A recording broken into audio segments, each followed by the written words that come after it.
But জ্যাকির কিলের সাথে সাথে পুরো টিম রেড স্পোর্টস তাদের এলিমিনেশনটাও কিন্তু আমরা দেখতে পেয়েছি। Now the battle between team Bangladesh top one and red hawk, দুই দল থেকেই তিনজন করে খেলোয়াড় একেবারে লক্ষ্য করা যাচ্ছে।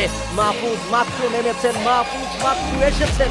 এবার 4v3 সিনারিও, রাহাত রয়েছেন, কুদ্দুস রয়েছেন, নেজাদ রয়েছেন, বাট ওয়্যার ইজ ব্লেড? তাকে কি আবারও ফিরিয়ে নিয়ে আসা হবে? অ্যান্ড ইয়াস, ব্লেডকে ফিরিয়ে নিয়ে আসা হয়েছিল, বাট তাকে আকাশ থেকেই নক করে দেওয়া হয়েছিল, তাকে রিভাইভ করা হবে নো ডাউট। শুভ কাছাকাছি চলে গিয়েছেন, শুভ এন্ট্রি করেছেন, শুভ ড্যামেজ দিয়েছেন রাহাতকে। নেজাদের এসপিও খানিকটা লো, বাট মাহফুজ তার এন্ট্রির অবস্থা অতটা ভালো নয়। Pranto he is taken down by Kuddus.